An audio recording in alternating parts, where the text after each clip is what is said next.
Welcome to 2022, everyone. Hope all of you had a great New Year's celebration and are looking forward to an exciting year to come. As we've done in years past, for this week's episode, we're presenting one of our favorite Patreon bonus shows from the previous year. Primarily to give you a taste of what you can expect as far as bonus shows when you're a Necronomipod patron, but also because Mike refuses to let us have a week off at the end of the year, and this always ends up being the compromise. Without further ado, please enjoy the following episode on Paul Bernardo and Karla Homolka.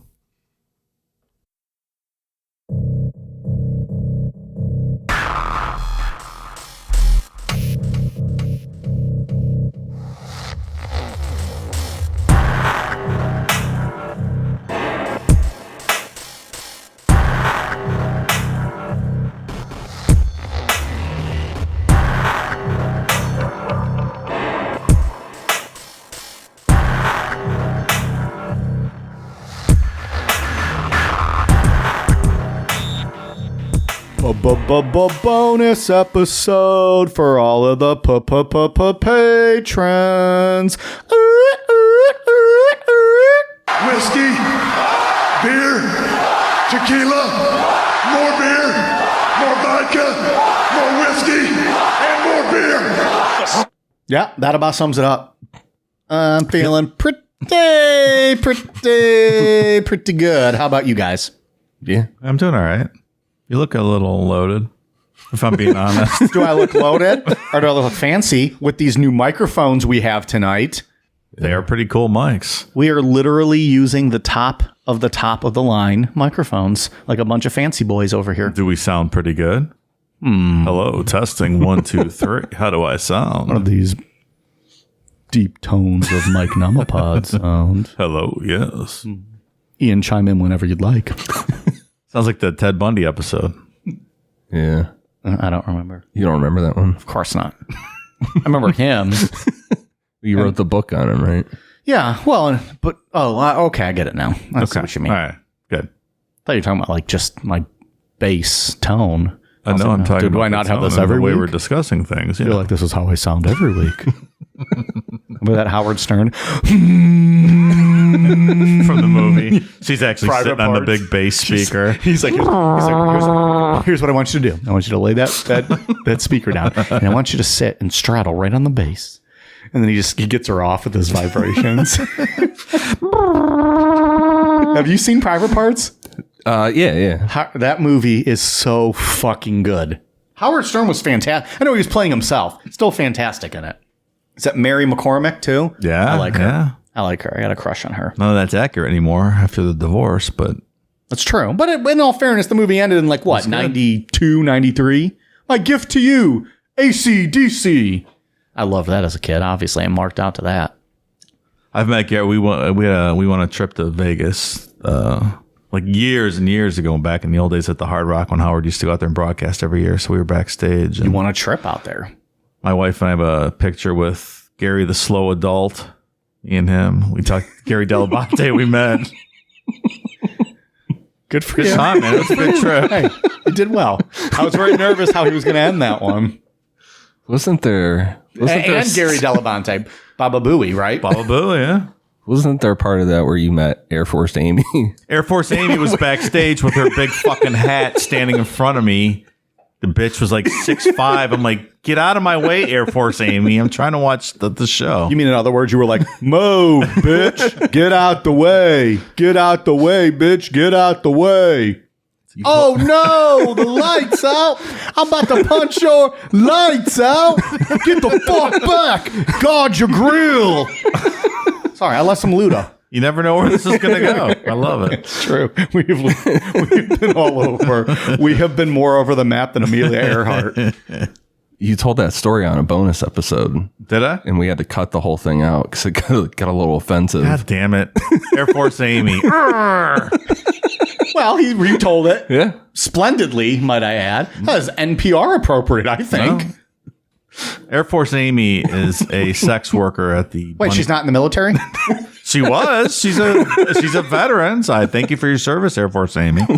She's a sex worker at the Bunny Ranch in Nevada. Thank you for that service as And well. she's got a big hat, and she stood in front of me and blocked my view backstage at Howard Stern. And this show. dipshit who won free tickets was being a Karen about it and got all pissy. Come on, move! I can't see Howard. All right. So yeah, Anyways, Private Parts, good movie. yeah. She should have blown me to make up for it. Wow. Yeah. She's a sex worker after all. She's gonna blow me for free. You can't afford it. Just saying. In all fairness, you can't afford it, Pally. Yeah. I know you're a podcast star now, but still. Well, you know, I think that show there was also a mom and daughter sex worker team that Howard gave away like a date with the mom and daughter to somebody. It was wild, yeah. Well, what was it the last show? We were doing fucking toilet potty diarrhea humor on. We're one step away from doing giveaway dates with sex workers. So, you know, who the fuck knows where this show is going? We are legit in the toilet at this point. We're just circling the bowl. All right. Yeah, that's all I got. I'm too. It's best if I don't keep talking because I am alcoholed. So, speaking of toilet bowls, Ian, what do we got today? Tonight we're going to talk about Paul Bernardo and Karla Homolka. That was a great segue, Mike. I really enjoyed that. That was fantastic. I'm glad because Yeah, that was great. I honestly don't know the story and I didn't read the notes. So I am legit going into this blind. I did not have time to read the notes today. I was quite busy. And so this is, I think, the second time ever I am going into an episode with no clue what we're discussing. Second time ever? Yes. Only? I believe so. Well, there was the one where we didn't even get notes. believing that one. Was it the I always read the notes. Wasn't it the was it the sanatorium episode where you didn't even send us the notes? Waverly Hills? Waverly Hill, wasn't it that one? was one I of don't know. those. All we did was get blackout drunk and babble nonsense. So, yeah, that's probably the We one. didn't even get notes. And then I think there was one other episode where I just didn't have time and I didn't read the notes. Another bonus show. Anyways, I'm going in blind. I literally have no idea what this episode's about. Although you guys made me off air, told me it's a real feel-good one. So I'm excited for that. Must have been the Chris Benoit episode where you had no idea what was going on. According to some listeners, I had no idea. Just kind of went. What are this? I wung it, made it up as I went. Well. I did that for all my episodes, though. Please, did you listen to Garfield? I just made all that up. None of it was true. I did not spend 13 and a half hours researching or anything. Paul Kenneth Bernardo was born on August 27th, 1964 to Marilyn Bernardo and Kenneth Bernardo in Scarborough, Ontario, which is a suburb of Toronto, Canada. In 1975, Paul's father was charged with child molestation for groping a young girl, and he sexually abused Paul's sister. Instead of leaving the situation or contacting authorities, Paul's mother just kind of shut down and pulled away from the family. She moved down into the basement and just kind of hid from all of it. The first shocking part of this story is that it's in Canada. I did not know there was crime in Canada. Everyone seems so nice up there. Didn't we cover the Luca Magnato. other one with the trailers? The guy with That dude, the pig the guy, Nickelback, pig farm guy? Nickelback, Robert Picton. Yeah. How do I fucking know his name before you two? Maybe Drunk Mike is actually, like, really Drunk Mike is a genius with true crime. We're going to find out We just shortly. haven't tapped into that. We haven't never tapped into that. Yeah, Robert Picton was Canada, though, right? He was like, was he BC or was he Alberta? Vancouver. So he's BC, Before Christ. obviously. Well, he needed some Christ in his life. We all need Christ in our life, Mike. Let go and let God. As far as Paul was considered, this is how a family friend described him as a child. Quote, he was always happy, a young boy who smiled a lot, and was so cute with his dimpled good looks and sweet smile that many of the mothers just wanted to pinch him on the cheek whenever they saw him. He was the perfect child they wanted. Polite, well-mannered, doing well in school, so sweet in his Boy Scout uniform. Did Mike's mom write that paragraph? Or it's a bit much. I was an adorable child. I don't know what you guys are fucking talking about. When Paul became a teenager, he began having sexual fantasies that were not consensual ones, pretty much rape. He was very abusive, both mentally and physically. He got off on humiliating girlfriends and random women in public and beating his girlfriends. Around the time that he was getting into this stuff, at 16, his mother told him that she had had an affair and his father, Kenneth, was not his real father. This resulted in Paul ramping up his abuse of women, and now he was physically assaulting his mother in front of the family. Reminds me of someone else we know, Virgin Mary. Yeah. Had an affair, really wasn't his father. Makes sense to me. This is straight out of the Bible. Paul attended Sir Wilfrid Laurier Collegiate Institute in Scarborough and then went to the University of Toronto, Scarborough in 1982 and worked for Amway. Working at Amway got Paul really into sales and getting good at convincing people of things. He bought tons of books and tapes on sales techniques to study and used what he learned in these to pick up women. So what's worse, rapists or multi-level marketing people? Ooh. It's a toss-up, right? I'm going to say rapists because I want that on official record. Okay. But it was like 49-51, right? It was close. I'm going to say rapist final answer. And you don't even know what went out of my head thinking about it. Fair enough. Paul let his sexual sadism branch off to raping random women. Typically, he would use the public bus system to stalk women and follow them home in the evenings. The first known attack Paul committed was on May 4th, 1987, but with the way that he escalates, I think it's probably safe to say that he started before this attack. So we're just going to run through these. This is almost like... It's crazy, this list you're about to read. It's just... I'm sorry, I thought this episode was about Karla Homolka. Why are we talking about this man named Paul? It's a twist. I kind of like not reading the notes. Just roll with it, buddy. Okay. It's like I'm watching an episode of SVU. I can't wait for Ice-T to come in and bitch slap you, Ian. That'd be awesome. Dave's like, I'm not even going to lie. That'd be fucking awesome. I hope he does. Can he bring his wife Coco? Me gusta. Oh, yeah. Hey. Gusta. I love Twitter Ice-T, too. He's so goddamn funny. Is he? Yeah. He probably is. He's got great. those one-liners, too, yeah. On May 4th, 1987, Paul raped a 21-year-old Scarborough woman in front of her parents' house after he followed her home. May 14th, Paul raped a 19-year-old woman in the backyard of her parents' house. July 17th, 1987, Paul attempted to rape a young woman. He beat her really bad, but ran away when she refused to stop fighting and screaming. September 29th, 1987, Paul attempted to rape a 15-year-old girl. He broke into the house and entered the girl's bedroom. He jumped on her back, put his hand over her mouth, and threatened her with a knife. He hit her multiple times in the side of the face and bit her ear. Paul fled when the girl's mother entered the room and screamed. At the time, there was a guy named Anthony Hainmayer who was 19 at the time of the assault. He was convicted of the sexual assault in 1989 and ended up serving a 16-month prison sentence. Was it based on the eyewitness account of the mom? Believe so. Yeah. It's one of the most famous, Wow. Mistaken identity. like a fault, wrongly imprisoned. Yeah. It's one of the most famous ones in Canada.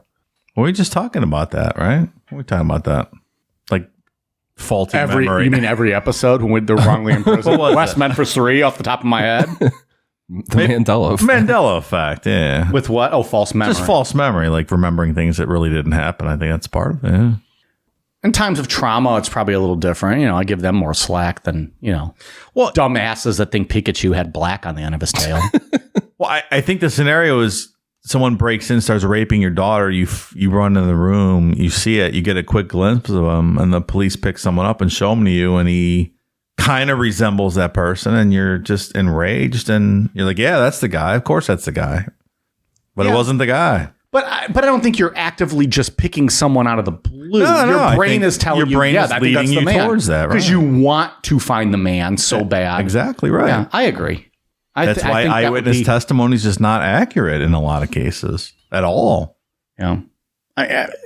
Who remembers shit like that? Like even if you were an eyewitness for a crime that wasn't being committed against you, what are you really going to notice and remember if you see something across the street and then you go about with your life and they're like, well, we need to know what you saw and this and this and this.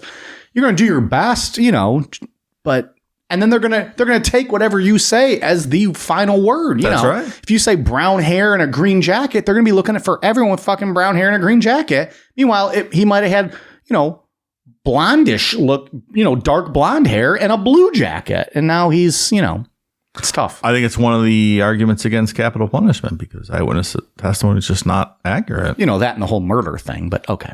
Well, that's just me. I don't know about that. I mean, it's still murder, is it not? Well, it's a homicide. I don't know if it's murder. After this attack in October of 1987, Paul met Karla Homolka, and these two hit it off immediately.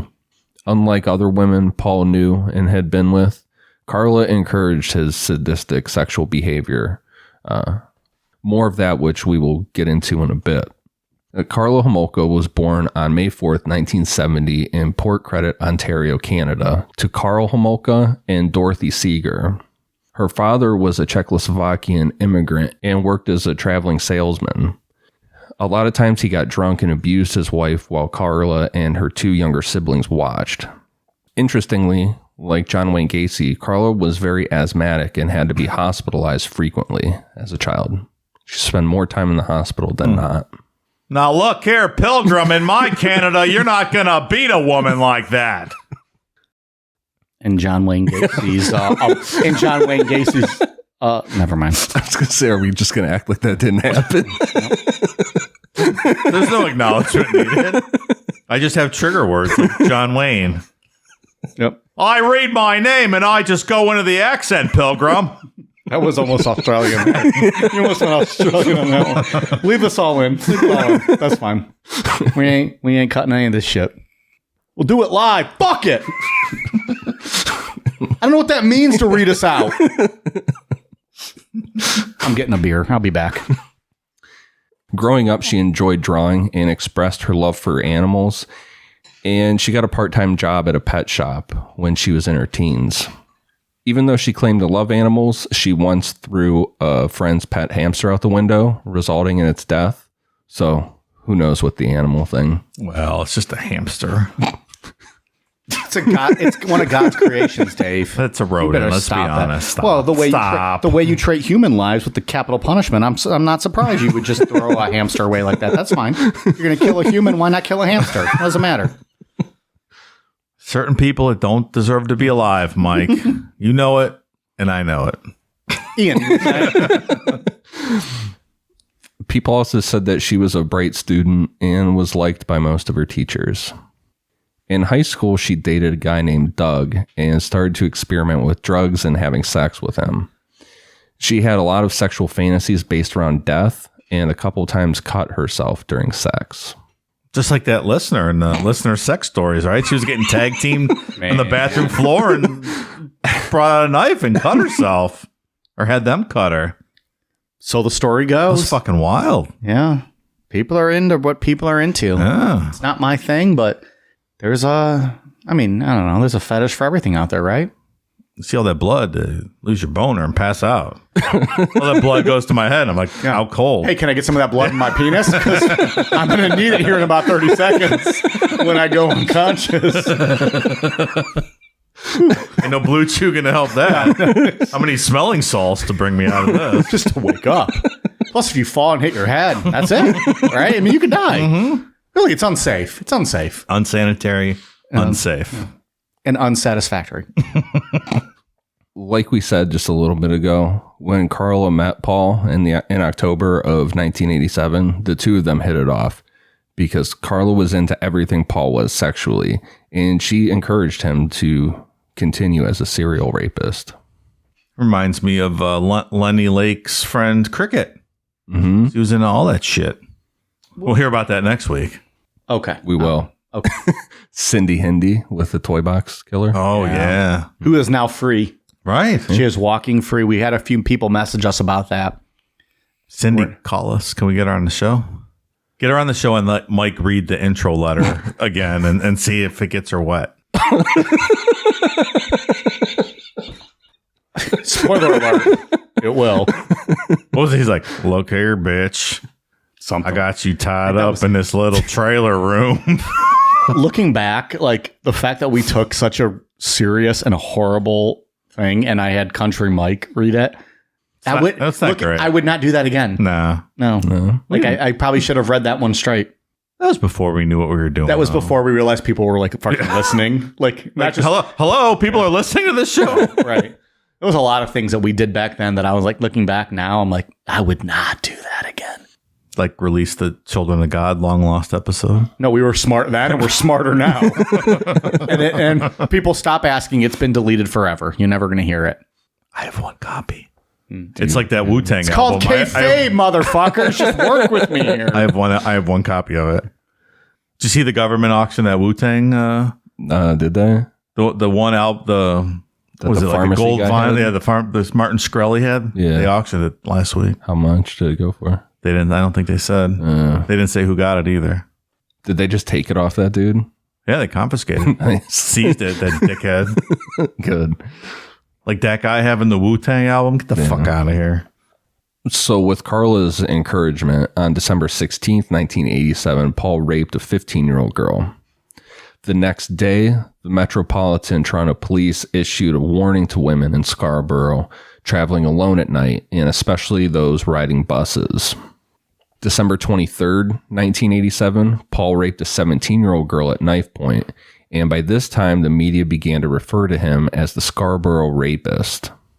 Was she there during all these or just encouraged him? It's unclear, right? Yeah, it's unclear. Yeah. On April 18th, 1988, Paul raped a 17-year-old girl. Then on May 25th, 1988, Paul was almost caught by a Metro Toronto investigator staking out a bus stop. The investigator saw Paul hiding in some trees by the bus stop and chased after him, but Paul got away. It's another what if. What if they would have got this motherfucker? Then we'll see you next week. Yeah, then the show's over. Right. Bye. On May 30th, 1988, Paul raped an 18-year-old woman in Mississauga, Ontario, about 25 miles southwest of Scarborough. On October 4th, 1988, Paul attempted rape in Scarborough, but the woman fought back, resulting in Paul fleeing the scene. But before he did, he stabbed her twice, once in the thigh and once in the buttocks. On November 16th, 1988, Paul raped an 18-year-old woman in the backyard of her parents' house. Then on the following day, on November 17th, Metro Police formed a task force to capture the Scarborough rapist.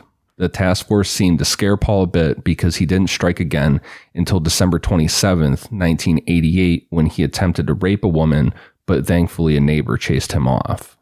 Starting to think this Paul guy's not a good fella. Yeah. This list is crazy. It's very much like Golden State Killer to a degree. Yeah, very There's much. just so That's many. right. Like it's just too much. Wasn't is Golden too State much. Killer? We're like we didn't even list them all. We're just like in between this period and this period, it's believed he raped this many and this many. Yeah, You just couldn't. You could sit there forever going through each individual story for what he was responsible for. On June 20th, 1989, Paul attempted to rape a woman, but fled when her fighting back and screaming alerted neighbors. On August 15th, 1989, Paul raped a 22-year-old woman. On November 21st, 1989, Paul raped a 15-year-old girl while she was waiting at a bus stop. And on December 22nd, 1989, Paul raped a 19-year-old woman. Are you quite done now, or Almost. I got are you one. going to continue? I got one more. On May 26, 1990, Paul raped a 19-year-old woman. She got a really good look at Paul's face, and investigators were able to create a computer composite portrait, which was released 2 days later and published in the Toronto and surrounding newspapers. Did it look like him? Yeah. Oh, good. Should be wrapping this up in about 2 paragraphs, probably. Shouldn't go on for 8 more pages.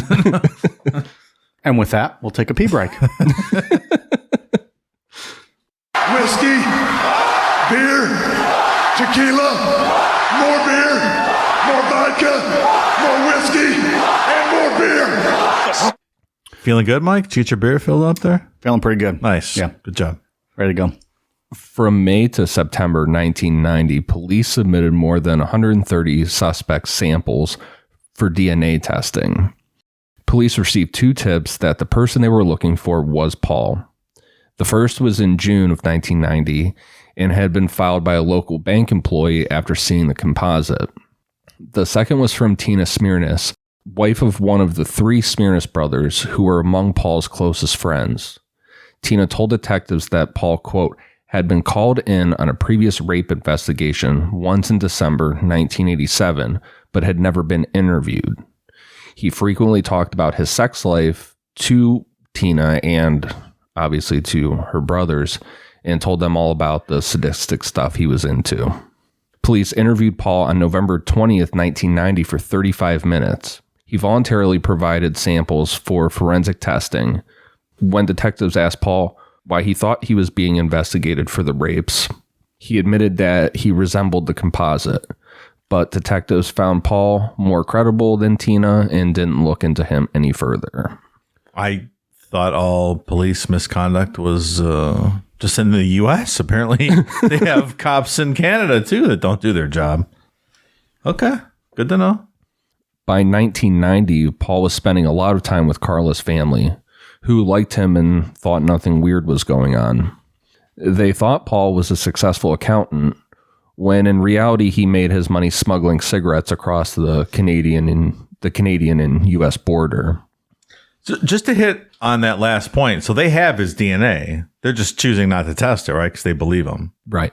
Yeah, that's what I was talking about. The Yeah. cops. Yeah, they have it. They have him. Like, they got the guy cold right there. Right. Yeah, okay. In I want to make 1990. that clear before most of the other stuff begins. Are we clear? Yeah. Paul and Karla got engaged, but Paul flirted with Karla's youngest sister, Tammy, and had become obsessed with her. He was looking into her window and going into her room to masturbate while she slept. Karla helped Paul by breaking the locks on the windows in her sister's room, allowing him access. How old is she? 15. Oh, boy. So what's going on up in Canada, huh? Okay. I always thought it was the Great White North. Yeah, It's the Great Bad North. I was ready to move there. Great bad. The Bad White North. You were going to emigrate, see if they would take you? Refugee from America? There have been times, Palomino. I have considered it. It's not easy. They don't want any schlubs up there. Like, you got to have a demonstrable skill. Well, I can play something. I can play hockey. Yeah, so Can you, though? I can. How long ago was that? It was a long time, but I can. First of all, I can ice skate. Second of all, I can play. I can drink beer, You would fit in. and I know I'm a diehard Edmonton Oilers fan, so obviously I'm there, right? Come on, They might take you. I think you got a good chance. I'll take a test or a quiz or whatever that they need me to take. I'll learn about all the provinces. Are you going to visit? Have you ever been to Edmonton? I have not. Are you ever planning to go up there? I would love to one day, sometime. Canada's supposed to open back up in a couple weeks until everything shuts down again. Yeah, I'm not sure they'll have me on their first. They're like, yeah, those Americans. No thanks. I mean, at least they were planning to open back up. They're changing though. I would love to go to an Edmonton Oilers game in Edmonton. That would be a dream come true. Someday. How far up is that? How far north? It's very far up north Is it? in Alberta. Right. Yeah. I think I looked it up once. I mean, it's a few thousand miles away. Like, that's, I'm sure there's no direct flights. I'll have to stop off somewhere, like shithole Calgary. No one wants to go to Calgary. You can probably get a direct flight from Toronto. Okay, but I could go to Toronto and then get a direct flight from there. Oh, maybe, Toronto's only perhaps. 5 hours from here. Yeah. Well, flight-wise, though, I'd have to fly to I could drive to Toronto or I could fly to Toronto. Right. And then I'm sure Toronto's got to be the hub, right? In Canada. It goes everywhere.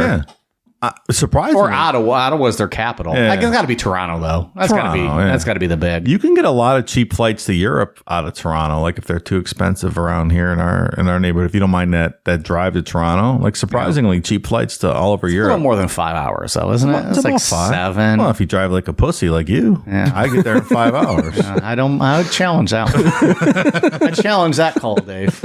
I think you need to do that. Video, record the whole thing go live on YouTube. I can get to Toronto in 5 hours. All right. I don't believe that. Okay. Might take a pee bottle with me, but I mean, with you in the car, I won't get there because we'll be at the rest stop every 20 Oh, minutes. it'd take 2 days. 2 days. We have to get a hotel in Buffalo. Get a hotel in Buffalo for the night and have some fun. Good time to be had in Buffalo, though. That's a good city. Good town. Underrated city, I think, Buffalo. Rochester, too, up there. Rochester's a great town. Rochester's a fun city as well. Get a garbage plate. That was my nickname in college, mostly because of what I ate. In July 1990, Paul took Tammy across the border to get beer for a party. Paul later told Karla that, quote, they got drunk and began making out. According to Paul, Karla laced spaghetti sauce with crushed Valium she had stolen from her job at the Martindale Animal Clinic. She gave it to her sister, who soon lost consciousness. Then Paul sexually assaulted Tammy while Karla watched. There was no penetration as in traditional sex, and that'll make more sense in a couple paragraphs here. Tammy had no idea what happened, and over the summer, Paul gave Tammy and her friends tons of gifts, food, pretty much whatever they wanted. I guess you think Paul should be on the planet, Mike? I think Paul should be put away for a long time. I do not. All right, think that just is, checking in. I do not think it's. I'll check back with you later. I do not think it's up to the government and our justice system to murder people. Okay, we'll check back in a little bit.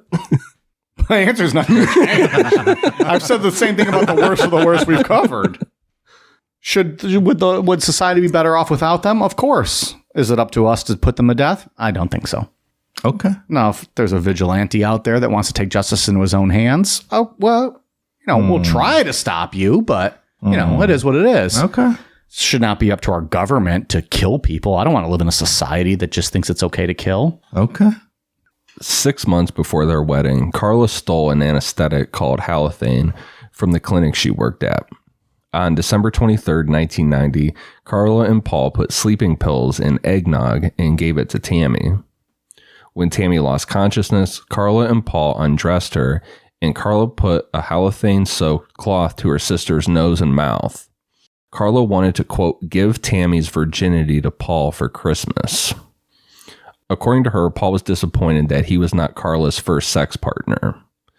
With Tammy's parents sleeping upstairs, they videotaped themselves raping her in the basement. Tammy began to throw up, and they tried to revive her, but called 911 after hiding evidence, dressing Tammy and moving her to her bedroom. A few hours later, Tammy was pronounced dead at St. Catherine's General Hospital.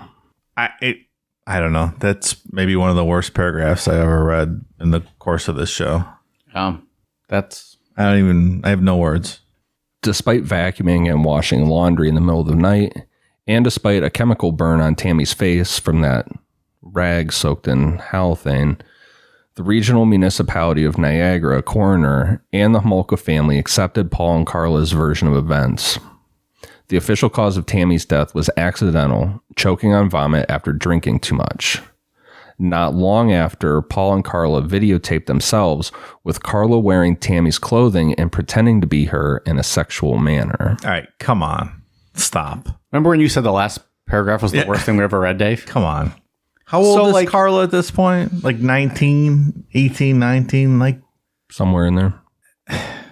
I want to know why, like how, like a chemical burn on her face and they're just like, yeah, alcohol poisoning.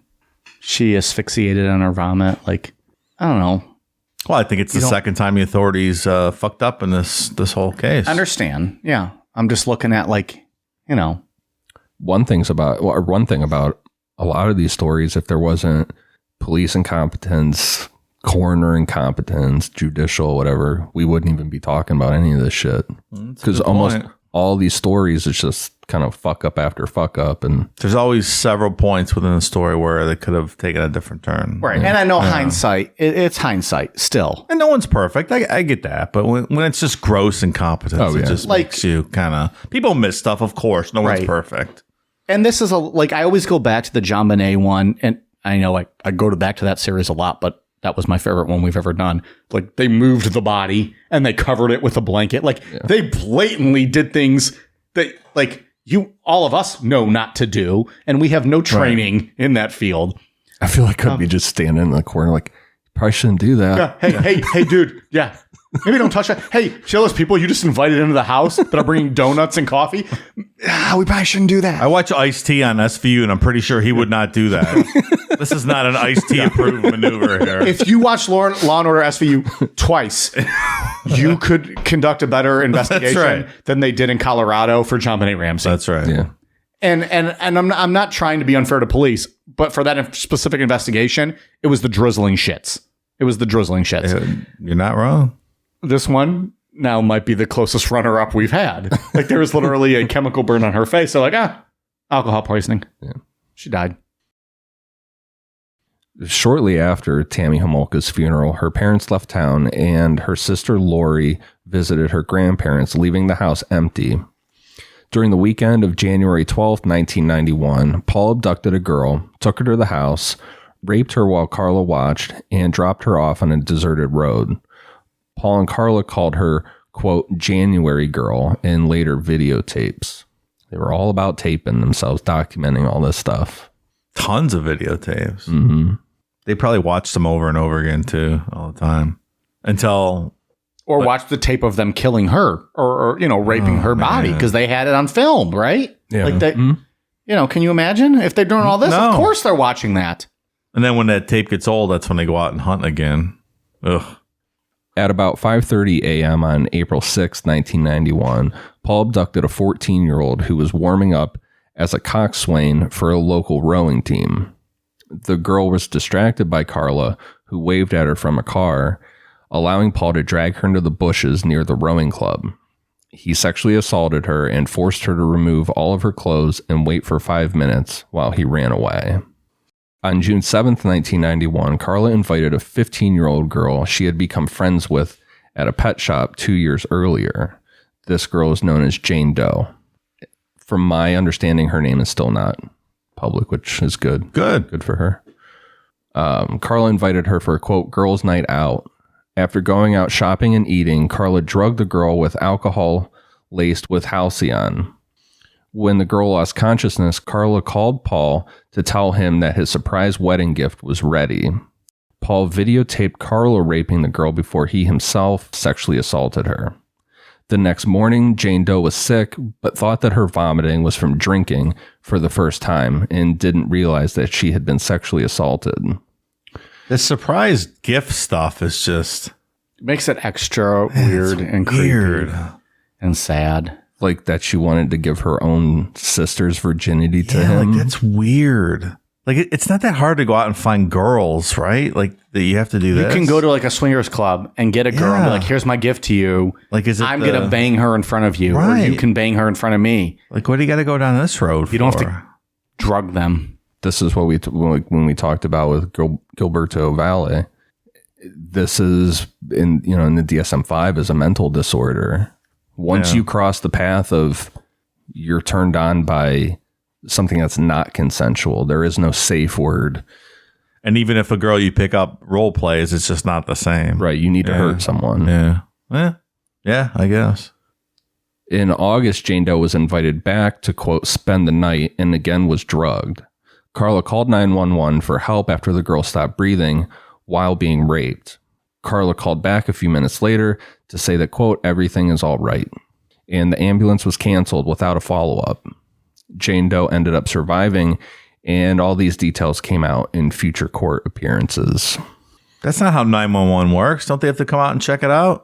Even if you accidentally call, well, again, different Canadian 911. Even if you accidentally call 911, they have to come out. They're supposed to. Yeah. Try it right now. Call 911. When I was younger, I accidentally did. Did they come to your house? They called right back, and they sent a squad car out just to check. Yes. Yeah. Typically, you can't call 911 and say, you know what, never mind, I'm good now. Yeah, well, I accidentally work hit that it way. and then hung up because I was like, oh, shit, I just hit the wrong thing. They called right back, and then they're like, I think... You're like, no, I'm not doing a weed. What do you... Stop. Why are you saying that? I was like, but wait, there's people banging on my doors.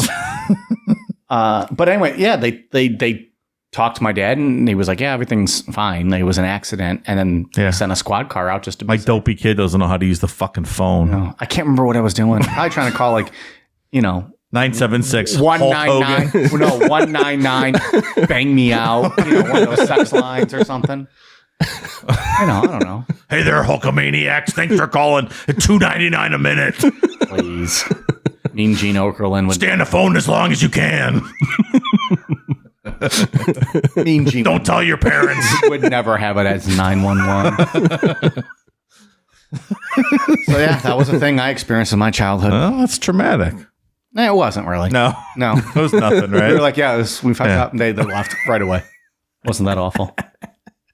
Early in the morning on June 15th, 1991, Paul drove through Burlington, which is outside of Toronto, to steal license plates. So that was something else he did on the side, like a side hustle, is steal license plates and like sell them on a black market type thing. Smart. Pretty lucrative, I'm sure. While he was doing this, he found Leslie Mahaffey. She was 14 years old and had missed her curfew multiple times. Her parents had threatened to lock her out if she kept doing it. This was an ongoing thing. And this night they decided to lock the door. That is not a good parenting plan. I don't agree with that. No, but I feel so bad for these parents because you get it's pissed, awful. you finally do it. Yeah, I mean, we're going to see what happens. Don't lock your kids out of the house. No. My mom did it to me one time. Oh, you're a bad Back in the kid. day. You're a bad seed. I understand that. But from parents with good kids, don't do that. What did you do? Sleep outside? Oh, no, she let me back in after a while. That was nice. Oh, yeah, she didn't lock me out for good. Oh. But she kind of taught me my lesson a little bit. I knew she was going to let me back in eventually. So I just kind of hung out. Remember when Mike pooped his pants on his front porch? His mom should have locked him out of the house for that one. It's like, He's dropping deuces on the porch, when did we talk about that? Holy shit. I forgot all about running that. down his leg. You told that story yourself. I know. I forgot all about that. God damn. Pooping your pants is a hell of a drug. I can honestly say in my adult life, I have not pooped my pants. No, not my adult life. No. Lie detector determined that was a lie. I'm being 100% honest. So Paul saw her and got out of his car, approaching Leslie, saying that he wanted to break into a neighbor's house. This is according to him. Leslie was kind of like, whatever, and asked Paul if he had any cigarettes. Paul led her to his car where he blindfolded her, forced her into the car, and drove to his home and told Karla that they had a new victim. Paul and Karla videotaped themselves torturing and sexually abusing Leslie while they listened to Bob Marley and David Bowie. At one point, Paul said, quote, "You're doing a good job, Leslie, a damn good job." And then said, quote, "The next 2 hours are going to determine what I do to you. Right now, you're scoring perfect." On another segment of the tape played at Paul's trial, the assault escalated. Leslie cried out in pain and begged for Paul to stop. In the Crown description of the scene, he was sodomizing her while her hands were bound with twine. Did they play the video or just the audio at the trial? I believe video. They played the whole thing. Not like entirely, but the parts that were pulled out as evidence. Can you imagine pulling jury duty and having to watch fucking shit like this? My God. It wouldn't be great, but I would like for my jury duty for once to go to actual use instead of just sitting around and being kicked out. But, you know, But no, this would that's not be never pleasant. leaving your mind. Like though. you're not going to go home and be Yeah, like, that you're was, not leaving that was a that good day at behind. the office. Right. That's going to stay with you for a long time. In the video, Leslie later told Paul that her blindfold seemed to be slipping, which seemed like Paul and Karla realized that Leslie could identify them if she lived. The following day, according to Paul, Karla gave Leslie a lethal dose of Halcyon, but Karla claimed that Paul strangled her. Regardless, they put Leslie's body in their basement, and the day after that, the Homolka family had dinner at the house.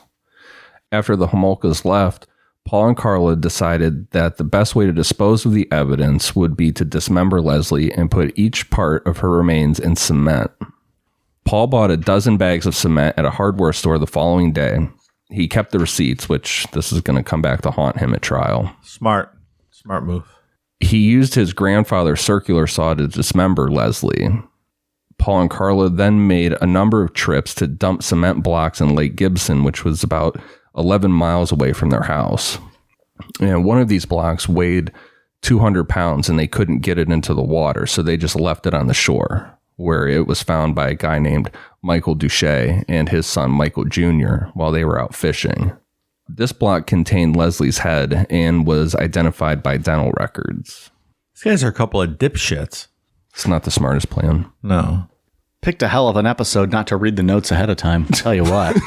This thing just gets worse and worse. We told you it wasn't great. Yeah. On March 29th, 1992, Paul Stockton videotaped two sisters from his car and followed them to their parents' house. One of the sisters incorrectly wrote down his license plate number.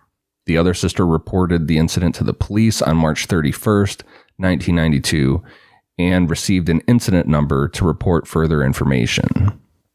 On April 16th, 1992, Paul and Karla were driving around looking for potential victims.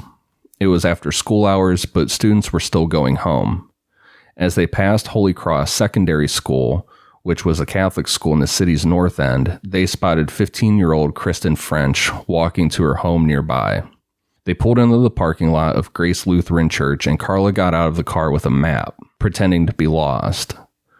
When Kristen looked at the map, Paul attacked her from behind, holding a knife and forcing her into the front seat of the car.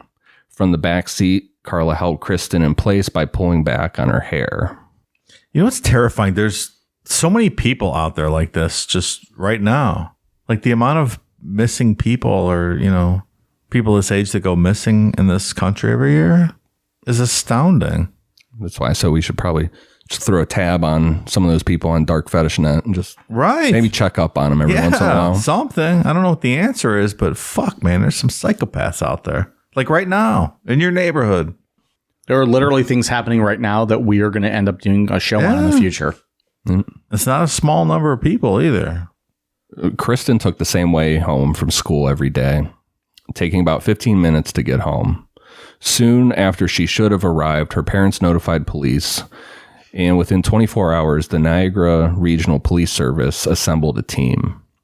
They searched Kristen's route and found several witnesses who had seen the abduction from different locations.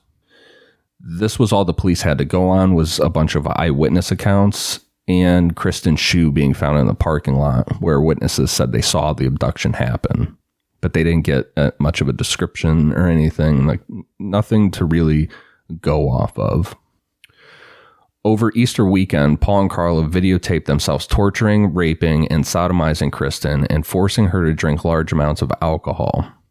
It was clear in this attack that Paul always intended to kill Kristen because she was never blindfolded and she could have identified them. With Kristen being guarded by Karla, on April 18th, 1992, Paul went out to buy dinner and rent a movie. He was seen by one of the sisters that he had been stalking, and she attempted to track him to his house. Although she lost him, she got a better description of his license plate and car and reported that to the police. The information she gave was mishandled by police and it was never investigated. No, come on. They needed to get the Mounties in on this, right? It's just the Metropolitan Police. They needed some Canadian Mountie action, right? On horses, looking for this fucking guy. They needed literally anything. Yeah. Anything. Something. Someone look into it. The RCMP, perhaps. Is that what it is? RCMP, Royal Canadian Mounted Police. I believe that's correct. Should have called in the big guns there. The following day, Paul and Karla murdered Kristen before going to the Homolkas for Easter dinner. Karla later said that Paul strangled Kristen for 7 minutes while she watched. Paul said that Karla beat Kristen with a rubber mallet because she tried to escape, and then Kristen was strangled with a noose around her neck, which was tied to a support beam. A lot of blaming each other in these throughout this story. Yeah. Kristen's nude body was found on April 30th, 1992, in a ditch about 45 minutes from Paul and Karla's house. She had been washed and her hair was cut off. It's thought that Kristen's hair was removed as a trophy, but Karla says that they cut it off to throw off the investigation or identifying Kristen. So I guess even more sloppy. The first time they're like, yeah, we should put it in cement, throw it out. Yeah. Then they left a piece like, oh, nothing happened to us. We'll just dump her in a ditch somewhere. Not go through all that. Yeah, we're too good. They're not going to catch us. Start building that confidence. Yeah. Shortly after this, the Green Ribbon Task Force was created to investigate the murders of Leslie and Kristen. At the same time, Paul and Karla had applied to have their last names legally changed to Teal, which Paul had taken from the serial killer in the 1988 film Criminal Law. At the end of May, John Motile, a friend of Paul's, reported Paul as a possible murder suspect. It seemed like everybody was looking at this fucking composite sketch, listening to what he was talking about. Yeah, and you're like, right. Yeah. You're like, that's him. Paul. Yeah. Maybe you guys should take a look at him. Alas, That's like if someone did, Mike's composite drawing of pussy slaying. And they're like, have you seen this man? Been slaying all around campus. Consensually. Has he consensually slayed your pussy? And everyone's like, oh, that looks like Mike. Oh, that looks like Mike. That looks like Mike. Yet no one ever said, hey, that is Mike. right. Yeah. I was What are you thinking gonna do? about your drawing, your whatever that is in your hand, What do you your do? sketch drawing of Don't know your what you're talking about. Necronomipod drawing, and someone's like, "Oh, that's Mike Necronomipod." Obviously, and the police are like, "Hey, we don't want to follow." You mean our him." greatest selling shirt of all time? That's right.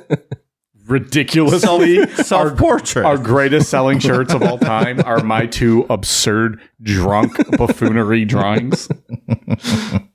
The best part is that people debate what's in the hand of the guy in the stick figure photo. I think it's a dildo dripping a cream pie. That's the beauty of art, right? Yeah, it's Like, interpretive. Sure, How do you see it? could be anything. Yeah. I'll leave it at that. Okay. I want you to interpret it the way you want to, dear listener. In December 1992, the Center of Forensic Sciences finally began testing DNA samples provided by Paul 2 years earlier. 2 years. 2 years. On December 27th, Paul and Karla had a really bad argument where Paul severely beat Karla on her arms, legs, head, and face with a police-style flashlight. Karla said that she had been in a car accident and returned to work on January 4th, 1993. Her coworkers were skeptical about this whole car crash story and called her parents, and her parents physically removed Karla from the house the following day. Her parents took her to St. Catherine's General Hospital, where she gave a statement to police that she was a battered spouse and filed charges against Paul. Paul was arrested for this, and pretty quick he was released, to which Karla moved in with relatives to put distance between her and Paul. She moved in with an aunt and uncle. Well, because never. She doesn't know what he's gonna do. Oh wait, yeah, she knows exactly what he's gonna do. 26 months after Paul submitted a DNA sample, Toronto police were informed that it matched that of the Scarborough rapist and immediately placed him under 24-hour surveillance. Isn't it wild that he willingly gave that DNA sample, years ago? I thought it was going to turn out to be like he was super careful, or he wore, gloves and a condom and all these rapes. And he's like, yeah, there's no DNA in mine. But no, there was. He's just like, really yeah, fucking all right. arrogant. Yeah, right. You can see it when you would see a picture of him. Yeah, he's that guy. Yeah. Plus, just who would willingly give a DNA sample and you have to just go and jerk off to an FBI cop, right? You remember that's We're going way back. Not for me, Pally. No thanks. That's really funny. What show is that from? I don't know. Like, Ian's like, don't you think you just swab your cheek with a Q-tip? we're like, oh yeah. That's fantastic. You're saying something like this poor police person has to stand there with a cup. Just do it. I'm not going to look. It's the honor system here. Just come in this cup, please, quickly. Thank you. Close it up. Next guy. So Metro Toronto Sexual Assault Squad investigators interviewed Karla on February 9th, 1993, where she focused on his abuse of her.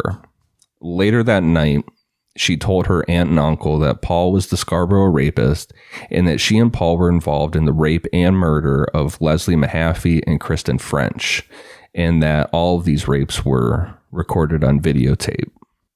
At this time, the police also reopened the investigation of Tammy Homolka's death.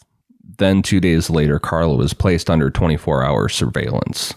And then also at this time, Karla retained a lawyer named George Walker who pushed for immunity for Karla. Her lawyer met with Crown Criminal Office Director Murray Siegel. After George Walker told Siegel about the videotapes of the rapes, Siegel told him that due to Karla's involvement in the crimes and the fact that she's on these videotapes, there was no way she was going to get full immunity. On February 17th, police arrested Paul on several charges and obtained a search warrant. And keep in mind, they had only been told of these tapes. They They have not They seen didn't have them. Right. They didn't have the tapes. So his link to the murders was weak and the warrant was limited, and no evidence which was not expected and documented in the warrant could be removed from the house.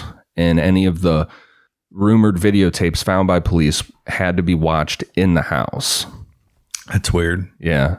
I don't know what's going on in Canada with their search warrants. Right. Here, they'll just fucking bust down your door and just take whatever they want. Right. Well, the noise complaint. Yeah. Sure. I think we smell weed in there. We're going to come in and destroy your house and beat your ass. Fuck it, we'll do it live. Fucking door sucks. The SWAT tanks rolling down the fucking street. Not if you're John DuPont. No. That's right. We'll wait 50 hours, sir. Damage also had to be kept to a minimum. Like police couldn't tear down walls looking for the videotapes. The search of the house, including updated warrants, lasted for 71 days, and the only tape found by police had a brief segment of Karla performing oral sex on Jane Doe, who was that 15-year-old girl. On May 5th, George Walker was informed that the government was offering Karla a plea bargain of 12 years, which she had 1 week to accept. If she declined, the government would charge her with 2 counts of first-degree murder, 1 count of second-degree murder, and a whole bunch of other crimes. She accepted the offer, and on May 14th, Karla's plea bargain was finalized, and she began giving statements to police. She told police that Paul bragged that he had raped as many as 30 women, which was twice as many as police suspected. And many Canadians weren't a fan of the plea deal, especially after finding out that Paul's lawyer, Ken Murray, withheld the videotapes for 17 months. Prosecutors said that they would have never agreed to a plea bargain if they had seen those tapes before it was all signed and finalized. So she had the tapes, she got the plea bargain, and then she turned over tapes as part of the deal to help prosecute him. Paul told his lawyer, this Ken Murray guy, where the tapes were. Oh. This lawyer withheld the tapes. Okay. This lawyer got himself in a fuck ton of trouble. Why would he tell his lawyer where the incriminating tapes were? Where were the tapes? I can't remember. Somewhere in the house. But yeah, his lawyer hit him. Well, okay. The lawyer got in a lot of trouble for obstructing justice. You can't do that. Interesting. So, but that's the prosecution. They've always stood by that if they would have seen those tapes and seen Karla on them, they would have never tried to offer her a plea bargain. I would hope not. I mean, you don't need her testimony in a scenario where you have those tapes, right? Yeah, now they wouldn't need her anymore. They wouldn't need it at all. It's just not necessary. Paul was tried for the murders of Kristen French and Leslie Mahaffey in 1995, and his trial included detailed testimony from Karla and videotapes of the rapes. Paul testified that the deaths were accidental, later claiming that Karla was the actual killer. On September 1st, 1995, Paul was convicted of a ton of crimes, including 2 first-degree murder charges and 2 aggravated sexual assault charges, and he was sentenced to life in prison without parole for at least 25 years. But in Canada, they have this thing that they can label somebody as a dangerous offender, which makes it pretty much impossible they will ever get parole. So he's technically eligible for parole, but that offender labels, they're going to be like, nope. There's a little mark on his file. Yeah. I think just his name and the publicity of this kind of sealed that deal. I would think so, yeah. So he was eligible last year then. Interesting. For the record, I'm okay with that. With him getting out? No. Oh. Did not say that. Now you're just making stuff up. What are you okay with? The check mark on his name? With him, being labeled dangerous and, his parole being, affected forever by that. And that should be taken into, I feel like you probably don't need that check mark if you're looking at his file. It's fair. Like, it's all there. You don't need that extra check mark, but I'm okay with it. I would go a step further and say we don't need you on the planet. Perhaps we don't, but I don't think that's Okay. the government's call to make. Okay, sure. Hey, if My call to make. If that little check mark is going to get him put away forever, and he's never going to get out, then maybe we need to adopt that system here in the United States. Okay.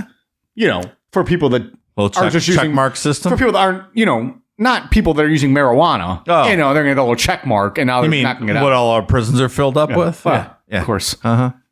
A whole nother argument for a whole nother time, David.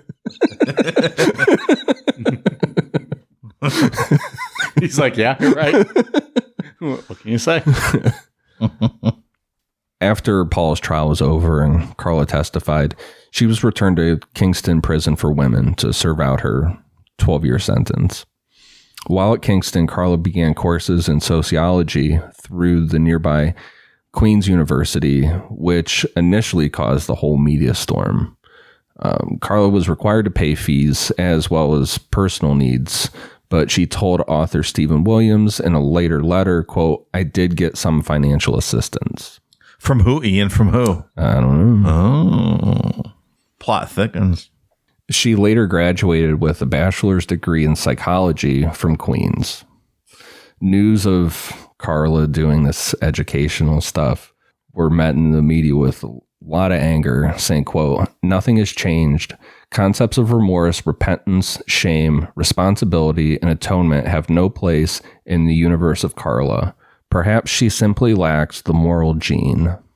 That's a statement. Yeah, The that is a moral statement. gene.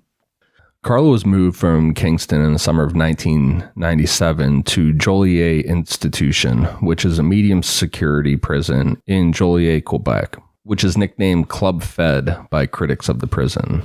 When I get locked up, I hope I go to a club fed. Yeah. Nice ping pong tables, some good food, Some Epstein treatment. some Epstein treatment, Well, not hardcore lockup. so you live at home. You come, you sleep. You go sleep in the jail. That's what you want. That's right. You go home. That's what I want. You eat, That's right. you eat your Stowe First French bread pizzas. That's right. You watch, some Big Lebowski or something on TV. And you're like, oh, it's 9 o'clock. I better get back. And you have your personal driver drive you back to your cell, which is probably all the comforts. You go to sleep. 7 a.m. Oh, got to go home to work. And It's you not come too back. bad when you describe it like that. Hey, Prison sounds pretty fun. you know what? We should just become multimillionaires and then commit crimes. Huh. All right. I don't hate this plan. What kind of crimes are you committing? What do you want to do? I don't want to hurt anybody. Let's just, I don't know. Like rob a bank or something cool? Yeah, let's hold up some gas stations. Ian, you free Liquor the store robberies. Ian, you free the raccoons. I'll free the hot dogs. Dave, you get the booze. We'll rendezvous at the Denny's. Sounds like a fucking hell of a plan to me. Forget the cash register. We want the booze, hot dogs, and raccoons. Ian's like, I got the outside dumpsters covered. You guys go inside. Got his gun pointed. I walk in. They're like, oh, take the money. I'm like, no, give me your fucking hot dogs. Meanwhile, Dave's just throwing like Smirnoff ices into his pants, like whatever he can get out of like the little fucking doors. Tall boys of Bud Ice. Then we'll ice the clerk on our way out. Yeah, right. And she's like, what do you want me to do? Like, I have to take the drink. I can't call the cops. And then it's just us and 1,000 raccoons running behind us. The Pied Piper over here, Ian. It's a ridiculous scene. Hijinks ensue. We just wrote a story. We wrote a movie. It's a movie. In 1999, Toronto Star reporter Michelle Shepard came into possession of copies of Karla's application to transfer to a halfway house run by the Elizabeth Fry Society and published a story noting that the halfway house's proximity to local schools was pretty close. That's not great.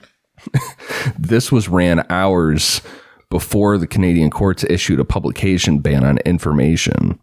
Karla felt like it was too close to that ban, and she sued the government, but nothing came of the suit. There's a lot of pushback between the media and the government about what could be reported with this case and what couldn't.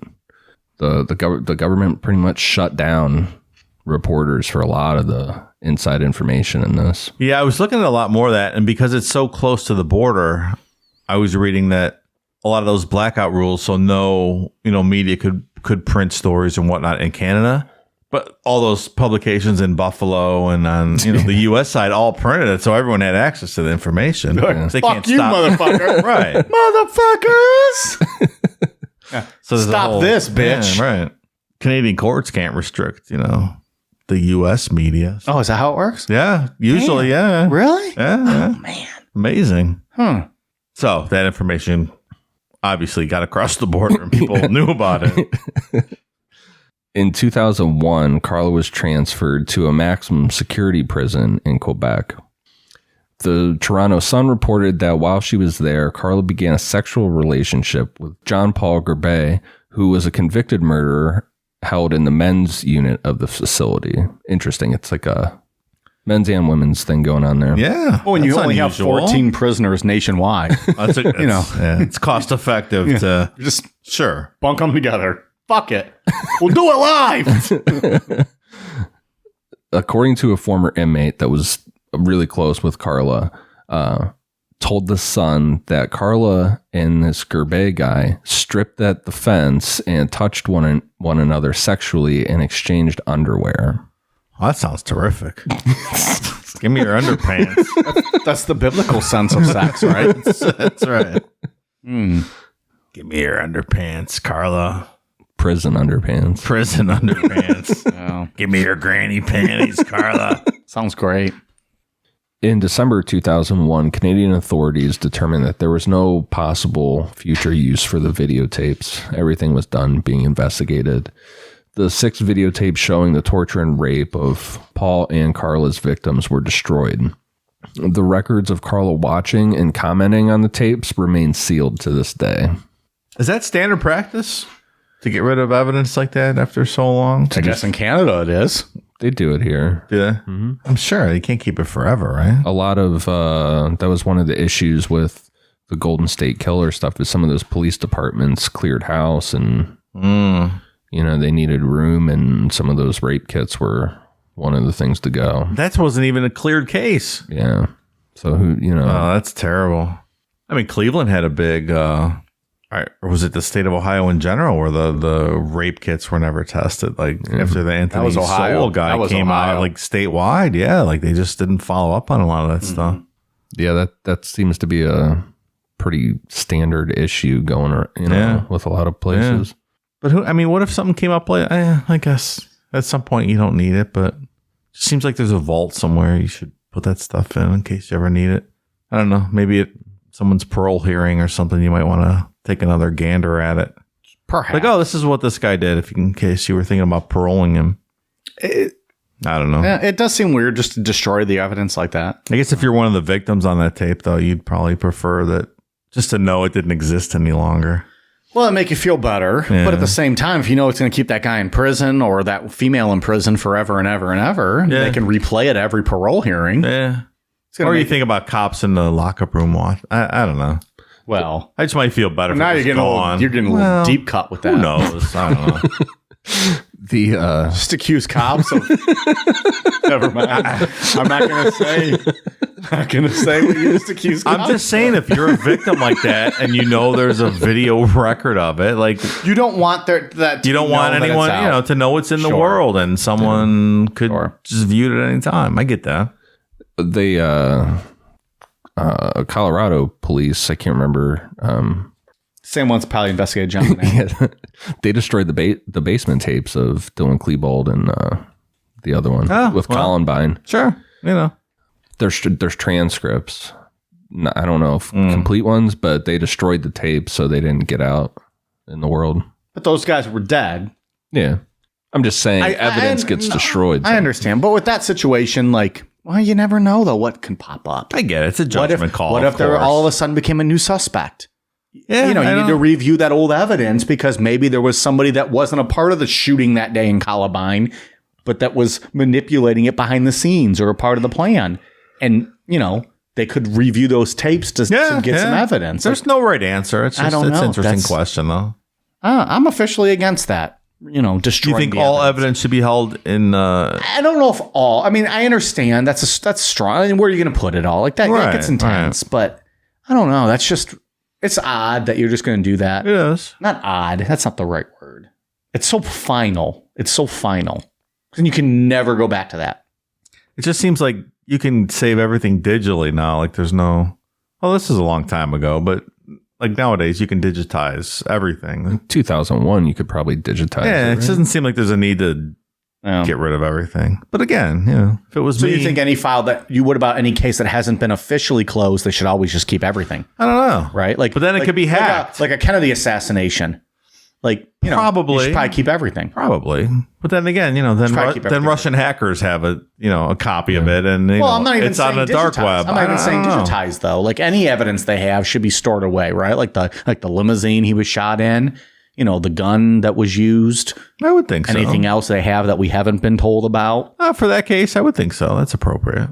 I mean, it's just tough. Like It is. There's no right answer. There's just questions. There's no answers. that's what we're here for. We just bring up the questions. Yeah. We're not solving anything. No, I don't know what the fuck I'm talking about. I'm fucking 154 beers deep. I'm not solving shit tonight. So there was a 2-day hearing held before Judge John R. Ballou in June of 2005. He ruled that due to good behavior and Karla being a victim of Paul Bernardo, as well as the other women and young girls, she would be released on July 4th, 2005, but would still pose a risk to the public at large. Seems weird to release her then say that at the same time. Watch out for her, but we're going to let her out. Watch out for this one. She's a wild one. She's a firecracker. Don't cross her. It's not good for me. But in all seriousness, you've been warned, so it's on you now. That's right. Canada, what the fuck? Certain restrictions were placed on Karla as a condition of her release. She was to tell police her home address, work address, and who she was living with. She was required to notify police as soon as any of the above changed. She was likewise required to notify police of any change to her name. If she planned to be away from her home for more than 48 hours, she had to give 72 hours notice. She could not contact Paul Bernardo, the families of Leslie Mahaffey and Kristen French, or that of the woman known as Jane Doe, or any violent criminals. She was forbidden to be with people under the age of 16, forbidden from consuming drugs other than prescription medicine, required to continue therapy and counseling, and was required to provide police with DNA samples. Seems fair. Yeah, it's still a pretty cush life for her now. I mean, after this. Yeah. I mean, someone who probably should be in prison forever. Yeah, of course. There was, Meanwhile, you get a DUI and you can't, like in America, you're not welcome in Canada. Like they have like zero tolerance for DUIs. Yeah. Meanwhile, this chick, She's on the prowl. can we get her for an interview? Ian, you want to work on that? Carla? Yeah. Yeah, we could try. Dave's still working on Casey Anthony, so one of you's got to strike gold at some point. I drove by her house a couple weeks ago. She Yeah, wasn't how home. Hey, George, I talk to you. Hey, come on over here. I got a podcast. I want to talk to you. He'd Poor have pulled you out of the window and I beat would the never shit do out that. of you. It's terrible. His old like police ass. He would have kicked your ass. We could have filmed that. That would have been awesome. Get that on video. Probably carries his blackjack around, fucking swat you in the head through the car window. George Anthony kicks Dave Namapod's ass. Our YouTube page would explode. Poor guy's just trying to fucking garden and you're driving by trying to get a picture. Hey, I didn't stop. I let it go. You slowed down, questionably I slow. didn't stop, though. He drove past twice. 2 miles an hour. Literally just took his foot off the gas. It was just, they see me rolling. They hating. George is like, look at this fucko. I know exactly what he's doing. You're like, ouch, George. Ow. Where's the hot piece of ass daughter? Ow. Chikatilo was in the back seat. He had garlic bread. Obviously, he was eating it while passing it out to Obviously. everyone. Ow! If she violated any of that, there was a maximum of a 2-year prison term. And on July 4th, 2005, she was released from prison. She gave her first interview to French Radio Canada Television, and she told the interviewer, Joyce Napier, that she chose Radio Canada because she found it to be less sensationalized than the English-speaking media. She said that she found Quebec to be more accepting of her than Ontario, and she confirmed that she would be living within the province, but refused to say where. She said that she had paid her debt to society legally, but not emotionally or socially. She refused to speak about that alleged relationship with Gerbet, where they were rubbing each other between the fence. On November 30th, 2005, Quebec's Superior Court Judge James Brunton lifted all restrictions imposed on Karla, saying there was not enough evidence to justify them. What the? That's what happened. Okay. It's a different country. I don't know how it works up there. Fly free, butterfly. On December 6, 2005, the Quebec Court of Appeals held up that decision. And the Quebec Justice Department decided not to take the case further, despite the public in Ontario's demanding. It was reported on June 8th, 2006, that Karla's request to have her name changed was rejected when she attempted to have it legally changed to Emily Chiara Tremblay. The following year, the Sun reported that Karla had given birth to a baby boy. Quebec Children's Aid said that despite Karla's past, she would not be automatically put under any special supervision. But there were a bunch of nurses who refused to care for her. Good for them. On December 7th, 2007, it was reported that Karla had left Canada so that her 1-year-old could lead a, quote, more normal life. She later got married and had 2 more kids.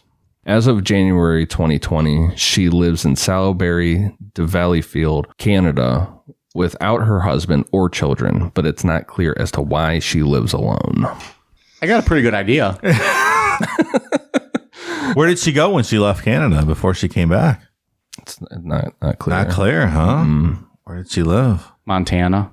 Think so? Well. They wouldn't let her in this country. And during that time, when after she had been out and stuff, remember Luca Magnotta spread that rumor on the internet that he was dating her. Oh. And he got a lot. No, Ian, I don't recall that. We covered that fucking 19 years ago. He was like drumming up online publicity for himself, saying that he was dating her. That's right. So Paul's in prison. Karla's living her life somewhere. Yes. And that's why the story is famous, is because it's Karla. I think Because she's like the one that's still out. Yeah, I think the controversy. She's a good-looking girl, and they were both good-looking people. They're the like a Ted Bundy type, where you look at them and you would never think that they would be doing this kind of stuff. They're like Barbie. I think they get the Barbie and Ken. Don't they have a nickname along those lines? Yeah, I think that's right. I know they have the schoolgirl murders and stuff like that. But I think they have the Barbie and Ken. It's just like, it's a scenario where, like you said, they're both good looking people. They could have spent their whole life, picking up girls, doing whatever they want if they would have just not. like being legal swingers. Yeah. Like you could have had so much fun. Like you had to step over this line and this was your thing. And look where it got you. It's, it's like when these two people just get together. That's right. And we're going to be talking about next week with Charles Ng and Leonard Lake. In all fairness, our fucking listeners voted for this. Yeah. They like true. this. They're psychopaths. Sadistic stuff. Yeah. I They've think said it, not me. You're psychopaths. I just told you hit the unsubscribe button before. He's telling you a psychopath. In a good way, psychopaths. But as someone who, I didn't know the story, obviously, coming into it when we put Karla Homolka on the poll, and then I didn't read the notes. This isn't necessarily even the Karla story. It's the Paul Bernardo story. Yeah. I think both of them, still, it's both, but you don't hear him. I think she gets a lot more of the attention with this one because of the controversy around her being released. But I think that whole gifting Paul her own sister and other that typically, it's just a different kind of story. Yeah, and statistically, women aren't going to participate in something like this, let alone your family. Right. Well, and she was so quick on that plea deal because she knew what was coming. Oh, yeah. And she's clearly as culpable as Paul in this. So, I mean, if you're the families of one of those victims, just knowing that this cunt is out there walking around when she obviously was an equal partner in all this is terrible. Can I say cunt? Did I just say cunt? You can say cunt. I can say cunt. We have enough Australian listeners. Yeah. Please. We love But I'm not saying it in a good Australian way. Like, she's a cunt. Did you guys see the meme that's going around online? You probably have, because you guys are much more in touch with that than I am. But it's, you're in true love when you can finish each other's sentences. Mm-hmm. And it's a photo of Ghislaine Maxwell. Did you see that? No. It's a picture of her and Epstein all like close to each You other. know you're a true love when you can finish these other sentences. Yeah, I think there's just something. Well, and it was her sister. So, you know, that doesn't happen every day. It adds that, like, more of that unthinkable aspect to it. Normal people don't do you know that. what? I'm going to say, fuck Canada. Right? You're done with Canada now? You're divorcing your, getting rid of your love for Canada? Of course not. But I'm not happy with them right now. All right. I'm upset. Take a break, with Canada. Mike. Canada, you and I, we're fighting. Hockey season's over. You can take a break from Canada. Until October. And then I'll start sucking your dick again. But until October, yeah, I'm done with you, Canada. Come on. You bullshit like this? Meanwhile, they're looking at us like, have you heard every other story you've ever covered about the United States? Well, that's a very good point. Irrelevant tonight. Our cops didn't fuck this one up. You know, we might have let Karla Homolka in the country for a little while. Not sure. Yeah, I wonder where she was. I say Montana. Maybe she snuck up to Alaska up there. Maybe. It's the border patrol up there between Alaska and Canada. I mean, really? Non-existent. A couple moose? Just like the rest of the border with Canada. What are you talking about? Saying you can go any which way. That's why I stick with Montana. Okay, fair enough. Literally just go. There's nothing. What is there? What is? Come on.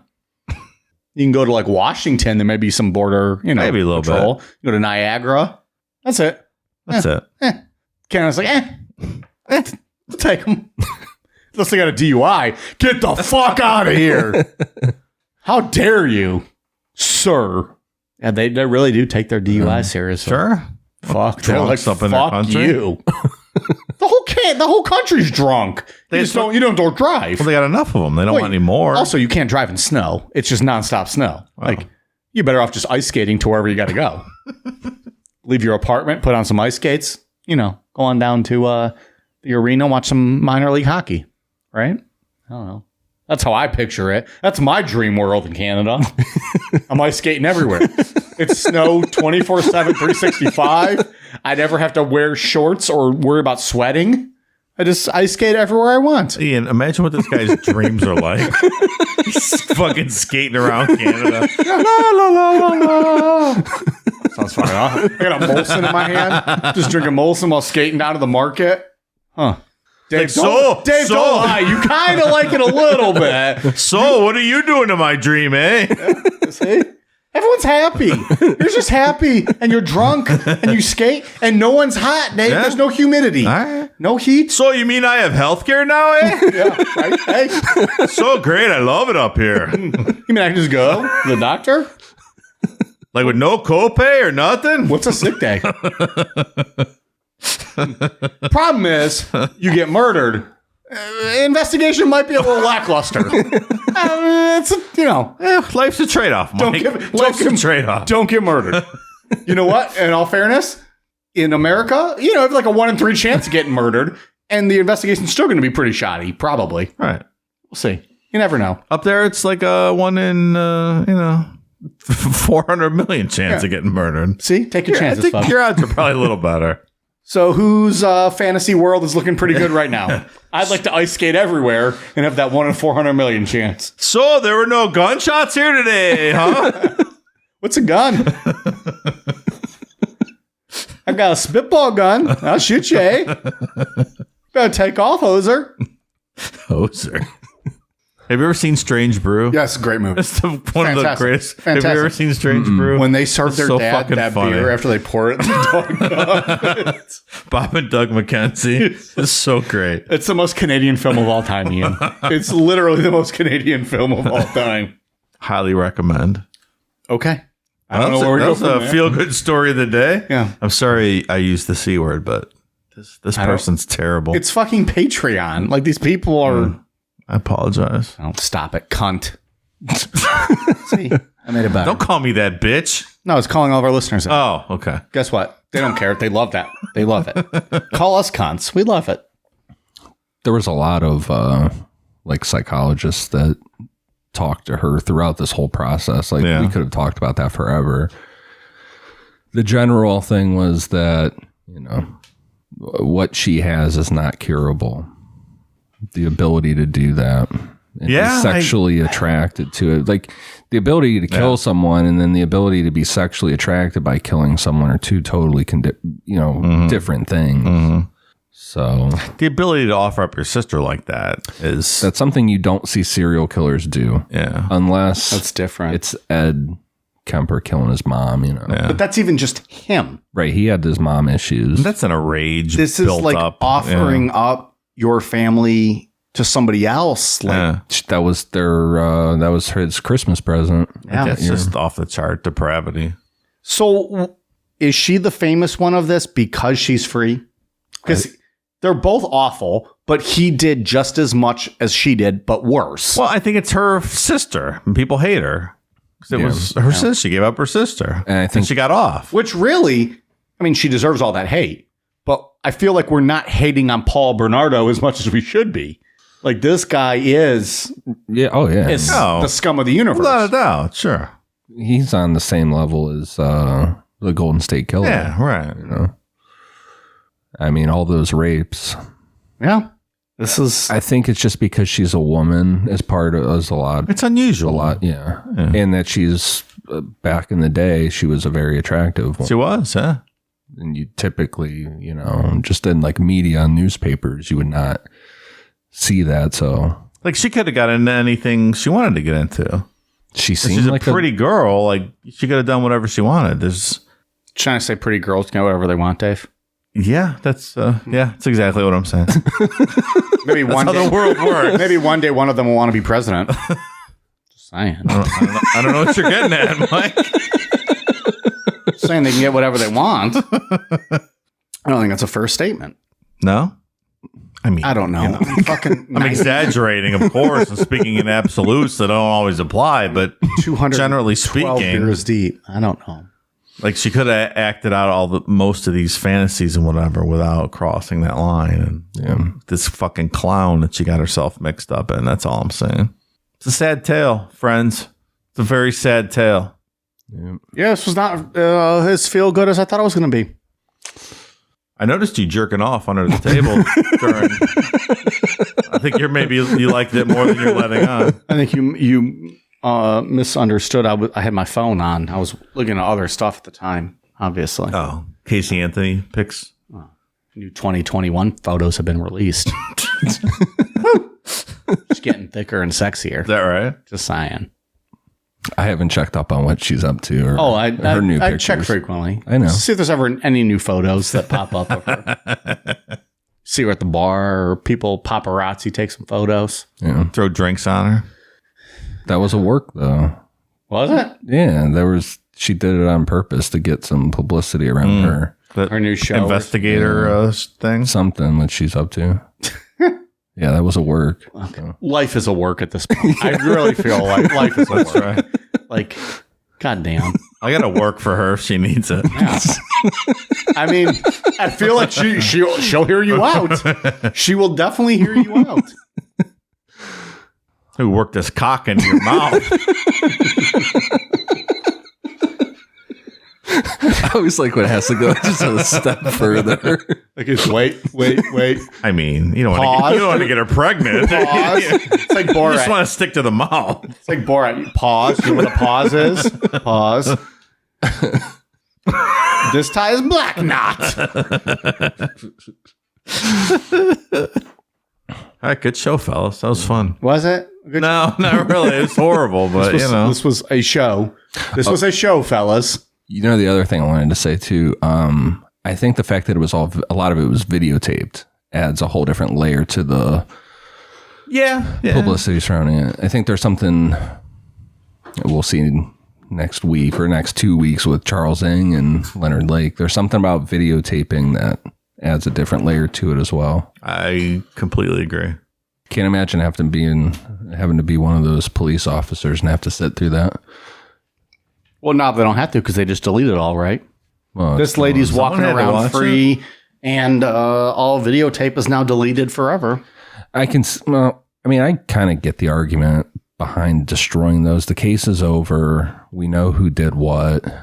What's the point in keeping them and risking someone leaking them or something? I agree. I get that too. Yeah, But you don't know what's going to come up. Well, What's going to come up with these? What two? if there was a third suspect? What if somebody else helped them? I think at that point you kind of know what happened. I don't know. I think it's a general statement, though. I don't think we know. I'm just saying, where's the line with what you delete and what you don't? Well, it's subjective, of course. So there's going to be mistakes. So you're right.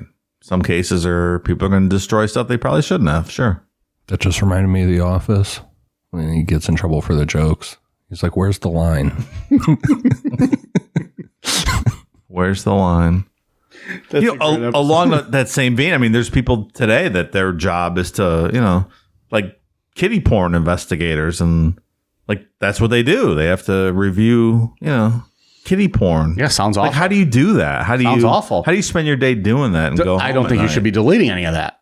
Like, you should be keeping that if it's going to help you with your investigation. But I'm just saying that people have to review that as investigators. Well, kudos to them if they do it and they do their job well. I would never be able to do that.